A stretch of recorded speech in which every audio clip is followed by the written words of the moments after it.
Untuk hari ini kita akan khususkan untuk membahas sesuatu yang ada hubungannya dengan bulan ini yang kita hadapi, yaitu bulan Sya'ban. Agar kita melewati bulan Sya'ban pertama dengan ilmu, kemudian dengan amal, kemudian dengan ketulusan. Sebab ada orang yang kalau masuk bulan Sya'ban yang muncul adalah mata merendahkan, sehingga memandang sebagian orang yang mengamalkan amalan di bulan Sya'ban dikatakan dia adalah sesat. Tapi di sisi lain memang ada orang yang berlebihan, membuat amalan-amalan dinisbatkan kepada baginda Nabi kadang-kadang, tapi bukan dari baginda Nabi. Jadi kita ingin berada di jalan yang kita duga, kita yakini kalau itu benar tentang bulan Sya'ban. Dan apa yang hendaknya kita lakukan di bulan Sya'ban? Bulan Sya'ban adalah bulan sebelum bulan Ramadan. Dari kata Sya'b dan Syi'ib. Sya'ab itu bercabang, sehingga kenapa disebut bulan Sya'ban? Dikatakan Sya'ban kan yatasya'abbu minhu khairun katsirun, dikatakan yatasya'ab, bercabang-cabang dari sesuatu tersebut kebaikan yang banyak. Sya'ib, Syi'ib juga, atau Sya'ab, Syi'ib itu dikatakan jalan yang berada di bukit-bukit, dimaknai jalan menuju kemuliaan. Itu secara bahasa. Yang jelas Sya'ban adalah satu bulan sebelum bulan Ramadan yang baginda Nabi karena yasumu Sya'ban kullah, bahkan Nabi diriwayatkan pernah berpuasa di bulan Sya'ban seutuhnya atau sangat banyak puasa di bulan Sya'ban, itu riwayat dan sahih. Jadi bulan Sya'ban bulan menjelang Ramadan, dan Nabi memperhatikan bulan Sya'ban. Nabi memperhatikan bulan Sya'ban sehingga sampai Nabi berpuasa di bulan Sya'ban, dikatakan riwayat Siti Aisyah, yasumu, Nabi itu berpuasa di bulan Sya'ban hatta naqula la yuftir. Saking banyaknya Nabi puasa di bulan Sya'ban sehingga sampai enggak pernah puas, seolah-olah enggak pernah bolong. Begitu banyaknya. Tapi Nabi juga pernah yuftir, pernah di bulan Sya'ban di tahun yang berbeda. Karena satu hal tentunya, Nabi enggak puasa di bulan Sya'ban, hampir tidak puasa semuanya. Jadi ada Nabi puasa hampir semuanya, di tahun yang berbeda Nabi hampir tidak puasa di bulan Sya'ban. Ini menunjukkan bahwa puasa bulan Sya'ban bukan sebuah kewajiban, dan Nabi pernah berpuasa, dan itulah yang namanya anjuran. Namanya anjuran sunnah, bukan wajib. Jadi kalau ada satu amalan pernah dilakukan Nabi kemudian Nabi meninggalkannya, itu menunjukkan kalau itu bukan sebuah kewajiban, tapi sesuatu kemuliaan karena Nabi pernah melakukannya. Kemudian riwayat tentang Sya'ban banyak sekali, tentang puasa. Tentang puasa di bulan Sya'ban banyak sekali. Ini kami hadirkan ini potongan atau nukilan dari buku. Jadi kami berharap yang dimiliki buku ini, segala permasalahan yang selama ini diperdebatkan kami hadirkan dalam buku ini, agar kita punya bekal, agar kita bisa mengerti menyikapi orang-orang yang berbeda-beda, yang kadang mudah membid'ahkan, menyesatkan. Apakah betul omongan itu? Sisi lain kita juga tidak masuk dalam wilayah berlebihan juga, punya amalan-amalan enggak jelas, itu juga tidak dibenarkan. Baik, tentang Sya'ban ini banyak riwayat-riwayat hadis tentang puasa di bulan Sya'ban. Ini hadis berikutnya, ada Nabi pernah, Sayyidina Usamah bin Zaid itu qala, berkata, qultu, aku bertanya Sayyidina Usamah. Sayyidina Usamah itu adalah orang yang sangat dicintai Nabi, Al-Hibbu ibn Al-Hibb, sampai katakan orang yang sangat dicintai Nabi, anaknya orang yang dicintai Nabi. Sayyidina Zaid bin Harithah adalah dulu anak angkatnya Nabi, yang kemudian anak angkat, pengangkatan anak dibatalkan, tidak ada adopsi, yang ada adalah merawat orang. Merubah nasab enggak boleh. Dulu namanya Zaid bin Muhammad, padahal namanya aslinya Zaid bin Harithah. Punya anak Sayyidina Usamah. Usamah itu anak hebat. Dia menjadi panglima perang umurnya 16-17, masih muda sekali. Usamah. Qultu, aku bertanya, ya Rasulullah, ya Rasulullah, lam araka tasumu syahran minasyuhuri ma tasumu min Sya'ban. Aku tidak pernah melihat engkau berpuasa di bulan-bulan yang ada selain Ramadan tentunya lebih banyak dari bulan Sya'ban. Maksudnya gini, kenapa ya Rasulullah aku kok menemukan engkau puasa di bulan Sya'ban kok banyak sekali? Nabi nyabat, dzalika syahrun, itu bulan Sya'ban adalah bulan yahfulun nasu, orang-orang pada melupakannya, baina Rajabin wa Ramadhana, karena berada di antara Rajab dan Ramadan. Para ulama menjelaskan, Nabi berpuasa di bulan Sya'ban itu karena Nabi melihat bulan Sya'ban ini kok bulan yang dilupakan. Karena jatuh antara Rajab dan Ramadan. Rajab orang sibuk beribadah, sibuk melakukan kebaikan. Ramadan luar biasa, tapi Sya'ban enggak. Maka Nabi ingin menyempurnakan agar hidupnya penuh dengan kebaikan, termasuk di bulan Sya'ban. Kemudian riwayat lain lagi, hadis sahih riwayat Imam Bukhari dan Muslim, yasumu syahran, ya ini Nabi Muhammad, lam yakun Nabi SAW yasumu syahran, kata Siti Aisyah, Nabi tidak berpuasa di satu bulan akthar min Sya'bana, lebih banyak daripada bulan Sya'ban. Jadi kalau ditanya misalnya begini, wahai Aisyah, wahai Siti Aisyah, selain bulan Ramadan, bulan apa yang paling banyak dipuasai oleh Nabi? Jawabnya adalah bulan Sya'ban. Fa inna kana yasumu Sya'ban kullah. Bahkan Siti Aisyah menambahkan, bahkan yang aku perhatikan, Nabi kalau bulan Sya'ban hampir puasa semuanya. Ini ada riwayat Bukhari Muslim. Nah, artinya puasa di bulan Sya'ban adalah bukan sesuatu yang terlarang. Hanya nanti yang nggak boleh lagi itu adalah membawa riwayat tentang keutamaan-keutamaan yang tidak pernah ada dari Nabi, maka kita tidak hadirkan. Yang jelas kalau Anda ingin puasa bulan Sya'ban, puasalah Anda. Khususnya itu yang di bagian sini nih, yang punya utang Rom. Sebelum masuk Ramadan, Anda sambil bayar utang lah di bulan Sya'ban, masih ada waktu. Kan banyak ibu-ibu punya utang, adik-adik punya utang. Kesempatan Ramadan, apa Sya'ban. Kalau sudah masuk Ramadan lagi, Anda belum bayar utang, sementara Anda tidak punya udzur, Anda dosa. Biarpun semula adalah Anda karena udzur, kecuali Anda, ini adalah babnya bab puasa, mengqadha puasa itu,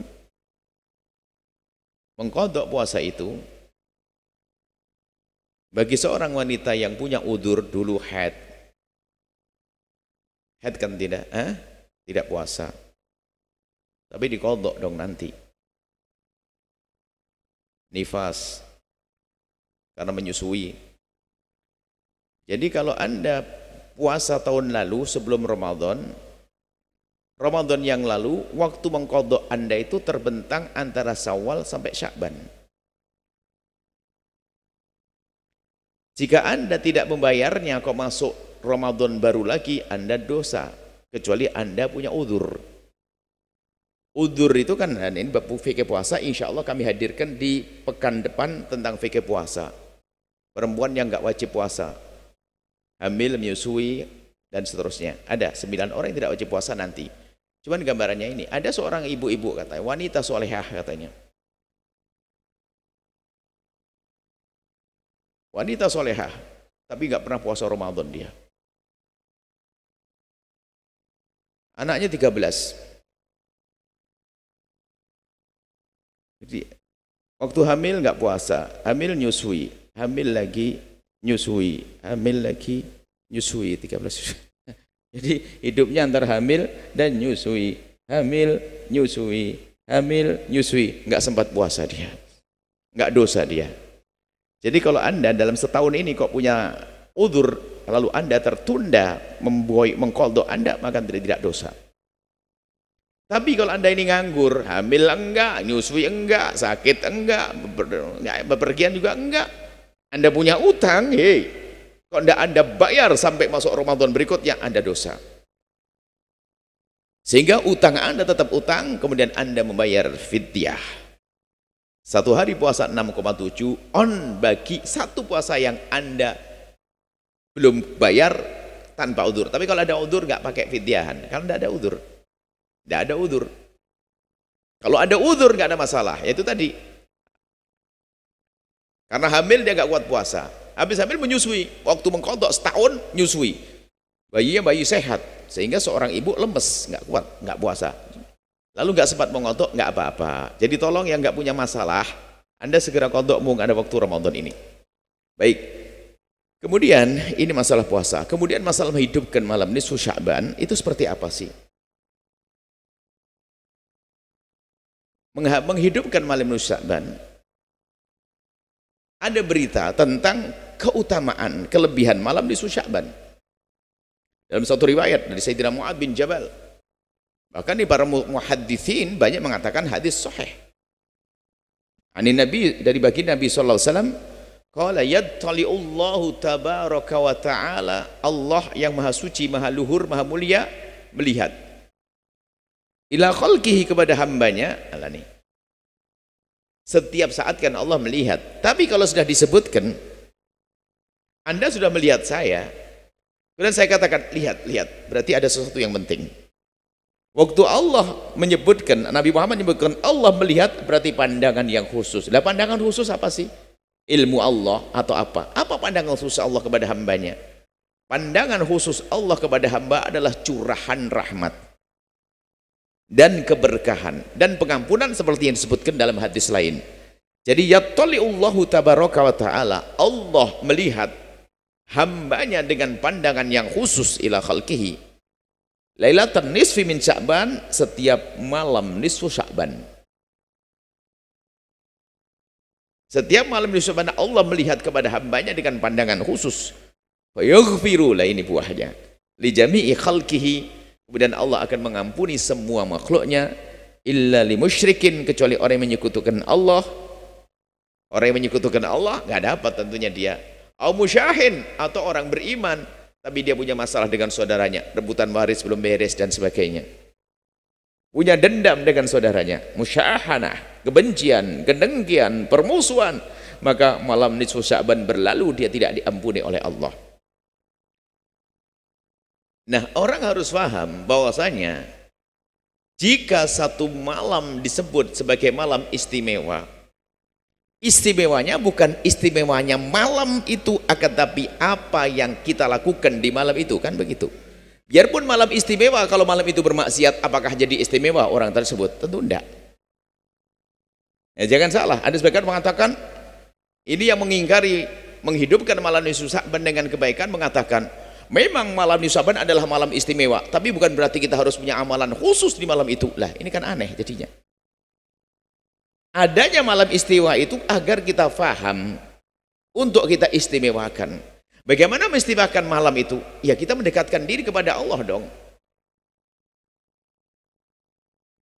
Melakukan satu kebaikan, maka tingkatkan kualitas ibadahmu di malam nisfu Sya'ban. Khususnya istighfarmu diperbanyak, karena termasuk jaminannya jaminan pengampunan.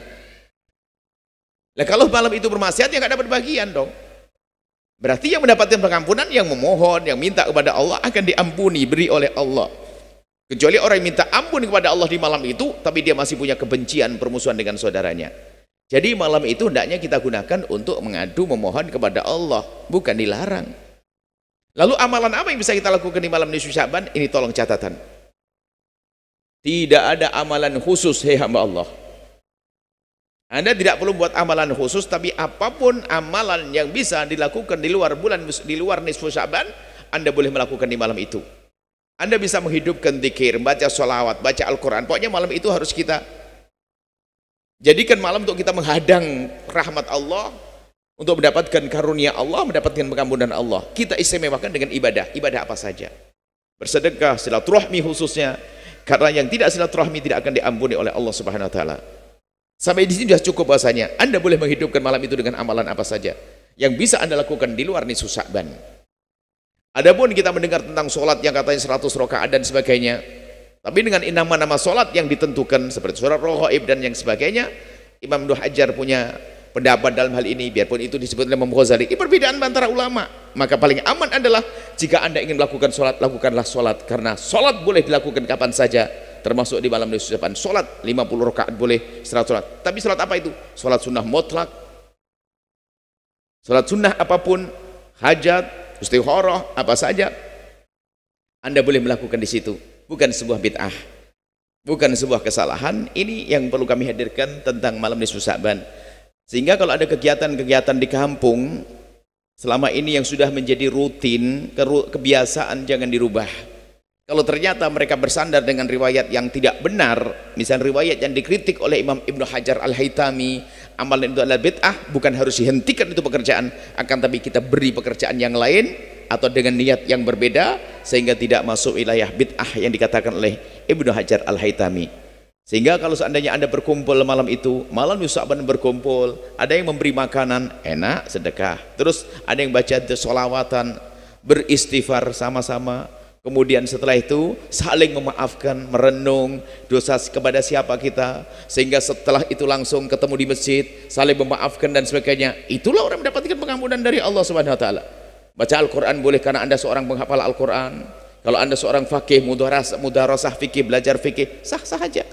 Jadi jangan sampai tiba-tiba menjadi bid'ah dan sebagainya. Sampai mengatakan puasa nisfu Sya'ban adalah bid'ah, tidak. Puasa nisfu Sya'ban adalah yang penting Anda tidak meniatkan khusus dengan puasa nisfu Sya'ban. Puasa, sebab puasa pertengahan bulan diperkenankan, puasa hari putih 13, 14, 15 dan bulan Sya'ban semuanya bulan yang bisa dipuasai. Akan tapi tanpa harus Anda mengatakan puasa nisfu Sya'ban, tanpa harus berkata seperti itu. Sah dan dapatkan pahala. Pahalanya double. Pahala hari puasa putih. Puasa putih, hari putih kan. Bid, hari bid, yaumil bid. Hari bulan 13, 14, 15 masuk. Kemudian puasa di bulan Sya'ban itu sendiri tanpa harus Anda mengkhususkan puasa di malam nisfu Sya'ban. Puasa di siang hari nisfu Sya'ban, malamnya berbuat baik, si puasanya di siang harinya. Jadi sah-sah aja puasa karena itu hari putih, tanggal 15. Tanpa harus Anda beli embel-embel, ini puasa itu tidak. Puasa begitu saja sah. Kemudian tentang puasa setelah hari nisfu Sya'ban ke belakang, bagaimana hukum puasanya? Memang di dalam mazhab kita Imam Syafi'i, bagi orang yang tidak pernah punya kebiasaan puasa, maka tidak diperkenankan puasa setelah nisfu Sya'ban, kecuali tadi untuk bayar utang atau karena kebiasaannya. Bagi ibu-ibu yang punya utang nggak ada larangan sama sekali. Tapi bagi orang normal nggak punya utang, kayak laki-laki normal, tiba-tiba setelah nisfu Sya'ban puasa, di dalam mazhab kita Imam Syafi'i, kita hadirkan pendapat ulama biar Anda bisa milih. Dalam mazhab Imam Syafi'i ada dua pendapat.